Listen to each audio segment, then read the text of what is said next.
नमस्कार. मी doctor Manoj Kulkarni, MD Ayurveda. Shirdi राहता परिसरामध्ये गेल्या 10 ते 15 वर्षापासून आयुर्वेद व पंचकर्म चिकित्सा करत आहे. तरी हे माझं श्री साई स्वरा आयुर्वेद पंचकर्म हे माझं यूट्यूब चॅनल आहे. व जर आपल्याला आयुर्वेद किंवा पंचकर्म याविषयी जर माहिती लागत असेल तर ती माहिती मिळवण्यासाठी, पंचकर्माच्या छोट्या मोठ्या गोष्टींची माहिती मिळवण्यासाठी माझ्या चॅनलच्या माध्यमातून आपल्याला जी माहिती आहे ती माहिती मी देत आहे. तरी आपण माझ्या चॅनलला सबस्क्राईब करावं ही नम्र विनंती. व उद्यापासून नवरात्र सुरू होत आहे, तर तुम्हाला सगळ्यांना नवरात्रीच्या हार्दिक शुभेच्छा. तर आजचं व्हिडिओ करण्याचं महत्त्वाचं कारण म्हणजे सध्या महाराष्ट्रामध्ये पावसाने खूप धुमाकूळ घातलेला आहे. सगळीकडे खूप पाऊस पडतो आहे आणि वातावरणात सुद्धा सूर्यप्रकाश जो आहे तो फार हळूहळू येतो. सूर्याचं येण्याचं हे प्रमाण जे आहे किंवा आभाळामुळं झाकलेलं आहे सगळा सूर्य वगैरे. तर याच्यामुळं काय होतं की पावसाळ्यामध्ये किंवा हा जो वर्षा ऋतू आहे तर याच्यामध्ये काय होतं, तर जे कफाचे आजार आहे सूर्यप्रकाश कमी असल्यामुळं व पाऊस जास्त असल्यामुळं, तर आयुर्वेदानुसार सूर्यप्रकाश जर कमी असेल तर कफ आणि वात हे दोन आजार जे आहे याचे जे दोष आहेत ते शरीरातले हे दोष वाढतात. आणि ते दोष वाढले की दोन प्रकारचे आजार हे वाढलेले दिसतात. तर पहिला आहे कफाचा आजार आणि दुसरा आहे वाताचा आजार. तर याच्यामध्ये दोन महत्त्वाचे आजार कुठले, तर एक आहे तमक श्वास म्हणजे दम्याचा फुफ्फुसाचा आजार आणि दुसरा आहे तो आमवात म्हणजे संधिवात, ज्याच्यामध्ये सांध्यांना सूज येते. तर त्याच्यातला जो तमक श्वास आहे, जो दम्याचा आजार आहे, त्याच्याविषयी आज पावसाळा पण चालू आहे, वातावरण पण आर्द्र आहे, वातावरणात खूप आर्द्रता पण आहे. तर ती आर्द्रता असल्यामुळं आज मी विचार केला की एक व्हिडिओ करावा आपण रुग्णांसाठी पथ्य म्हणून. आणि तसंच कोजागरी पौर्णिमेचा 5 तारखेला रविवारी ठाणे येथे कॅम्प आहे व 6 तारखेला राहता येथे कोजागरी पौर्णिमेचा कॅम्प आहे व त्या अनुषंगानेही रुग्णांना पथ्याची माहिती व्हावी म्हणून हा व्हिडिओ मी करत आहे. तर याच्यामध्ये प्रथम जे आहे की ज्याला दम्याचा वगैरे त्रास आहे ज्या रुग्णांना, तर त्या रुग्णांनी काय पथ्य पाळावं ज्यांना दम्याचा त्रास आहे, तर त्यांनी सूर्याबरोबर चाललं पाहिजे.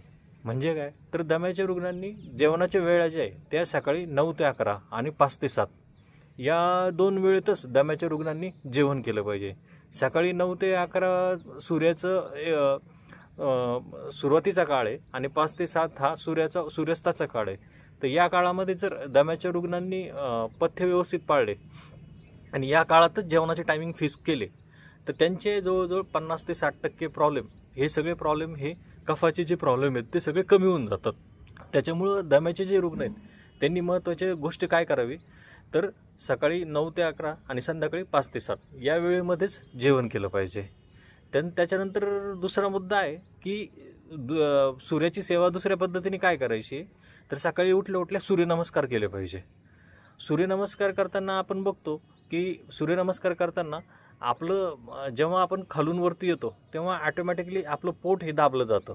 जेव्हा आपण सूर्याकडे तोंड करतो तेव्हा जे आपलं पोट आहे ते पोट ॲटोमॅटिकली दाबलं जातं. पोटाच्या ठिकाणी असलेली बेंबी ही दाबली जाते आणि जेव्हा बेंबी दाबली जाते तेव्हा खाली जे आतडे वगैरे आहेत, खाली पचन करणाऱ्या गोष्टी, तर त्या पचन करणाऱ्या गोष्टीसुद्धा नॉर्मल व्हायला मदत होते आणि खूप सारे गर्भाशयाचे, पोटाचे, पचनाचे आजार हे कमी होत असतात.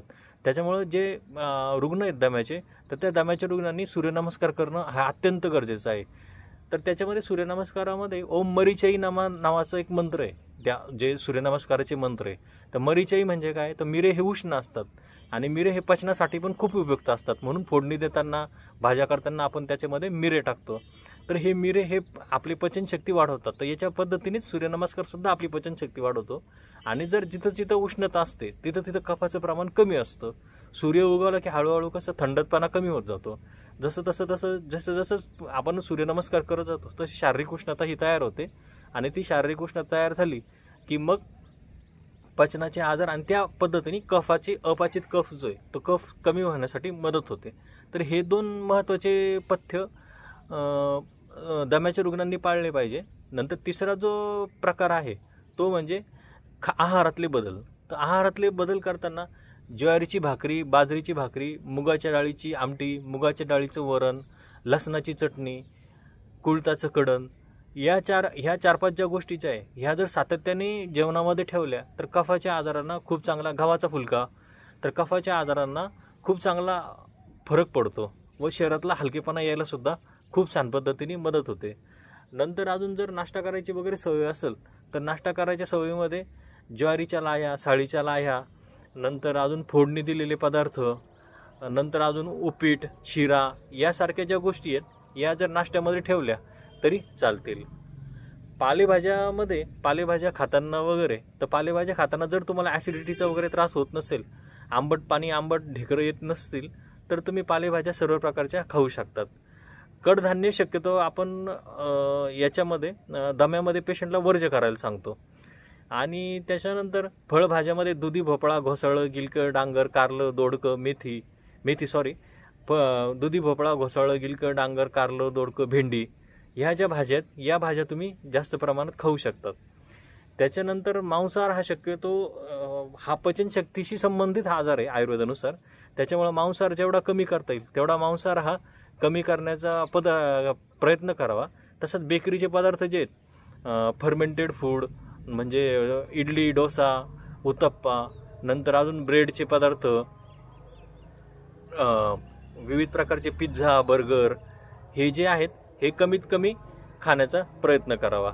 नंतर एक महत्त्वाचं पथ्य म्हणजे दम्याच्या रुग्णांनी संध्याकाळी 7 नंतर शक्यतो 2 तास झोपू नये व 2 तास चालावे. सकाळी 7 नंतर जेवढं तुम्ही चालताल तेवढं तुम्हाला दम्याचा आजार हा कमी होत असतो. त्याला शतपावली म्हणतात. आणि रात्रीच्या जेवणानंतर 2 तास दम्याच्या रुग्णांनी झोपू नये. कुठल्याही परिस्थितीत 2 तास जर ते झोपले नाही आणि थोडी शतपावली नावाचा प्रकार जर केला तर दम्याच्या रुग्णांमध्ये खूप चांगला असा फरक पडतो. नंतर आता महत्त्वाचं पथ्य आहे की लहान मुलांसाठी काय, की लहान मुलांमध्ये जर दम्याचा त्रास असेल तर दम्याच्या त्रासामध्ये लहान मुलांसाठी महत्त्वाचं पथ्य म्हणजे त्यांना दूध पिण्याची जर सवय असेल तर दूध पिण्याच्या सवयीमध्ये आपण थोडा बदल करायचा असतो. तर काय करायचं, तर दूध देताना लहान मुलांना त्याच्यामध्ये सुंठीची पावडर ही टाकून ते दूध उकळून घ्यायचं व ते दूध जर दिलं तर लहान मुलांचा सर्दी, खोकला, दमा, अस्थमा यांना खूप सुंदर असे परिणाम दिसतात. व त्याच्यानंतर जे पाणी प्यायचं आहे दम्याच्या रुग्णांनी, तर ते पाणी पिताना सकाळी एकदा पाणी उकळून घ्यायचं. उकळून 1.5 लिटर पाण्याचं 1 लिटर पाणी ठेवायचं आणि तेच पाणी दिवसभर दम्याच्या रुग्णांनी प्यायचं आहे. तर या पद्धतीने करता येईल. चहा आले टाकून 2 वेळा घेतला तर काही प्रॉब्लेम नाही. शक्यतो दूध आणि कॉफी हे पदार्थ दम्याच्या रुग्णांनी हे बंद केले पाहिजेत. तर या पद्धतीने दम्याचे काही हे पथ्य आहेत. हे पथ्य जर तुम्ही व्यवस्थित पाळले, जेवढे सांगितले ते, तर खूप चांगला असा फरक पडतो. व शक्यतो शक्य असेल तर ब्रह्मचर्याचं जेवढं पालन करता येईल तेवढं पालन करण्याचा प्रयत्न करावा. वर काही व्यसनं वगैरे असतील तर व्यसनांपासून दूर राहण्याचा किंवा ती व्यसनं कमी करण्याचा जितका प्रयत्न करता येईल तेवढा हे करावा. तेलकट खाण्याने परिणाम असा होतो की भरपूर रुग्ण विचारतात की आम्हाला तेलकट खावे का न खावे, की किती प्रमाणात खावे. फोडणी देऊन तेलकट खाल्लेले चालते, पण वडा, समोसा जे तळलेले पदार्थ आहेत ते तळलेले पदार्थ आपलं यकृत बिघडवतात. आणि जर यकृत बिघडलं तर दम्याचा आजार हा वाढत असतो. म्हणून तळलेले पदार्थ खाणं मी तरी माझ्या रुग्णांना सांगत नाही की तळलेले पदार्थ खा. तर या पद्धतीने एवढे 7 ते 8 गोष्टी मी तुम्हाला सांगितलेल्या आहे. तर त्या पद्धतीने आहार विहार, सूर्यनमस्कार, नंतर सकाळी जेवणाच्या वेळा, नंतर अजून खाण्यापिण्यातले बदल, तर एवढे जरी तुम्ही व्यवस्थित पद्धतीने केले तरी दम्याचा आत्ताचा जो काळ आहे, आता पण वातावरण सगळीकडं सर्दच आहे, आर्द्रता भरपूर आहे वातावरणामध्ये. तर या पद्धतीने जरी तुम्ही दम्याचे रुग्णांनी पथ्य पाळले तर यांना खूप चांगल्या पद्धतीने आराम मिळतो. व प्रचलित औषधांपेक्षाही जर तुम्ही आयुर्वेदिक औषधांना प्राधान्य दिलं तर खूप छान पद्धतीने फरक पडत असतो. एवढी एक मला रुग्णांना एक मार्गदर्शनपर व्हिडिओ करायचा होता. तर ही माहिती तुम्हाला जर उपयुक्त वाटली तर तुमच्या आजूबाजूला कोणी दम्याचे वगैरे रुग्ण असतील किंवा ज्यांना खूप दम्याचा त्रास असेल, पंप वगैरे चालू असेल आणि त्यांना एक मार्ग सापडत नसेल तर आयुर्वेद आणि पंचकर्म हे खूप छान मार्ग आहे लहान मुलांपासून वृद्धांपर्यंत. तर या 2 मार्गांचा जर तुम्ही अवलंब केला तर खूप कॉम्प्लिकेटेड झालेले पेशंट पण आयुर्वेदाच्या औषधांनी बरे होतात. तर ह्या प्रचलित चिकित्सा पद्धतीपेक्षा एक वेगळा पर्याय तुम्ही निवडू शकता. व कोजागिरी पौर्णिमेचा आपला जो कॅम्प आहे त्या कॅम्पमध्ये तुम्ही सहभागी होऊ शकता. धन्यवाद.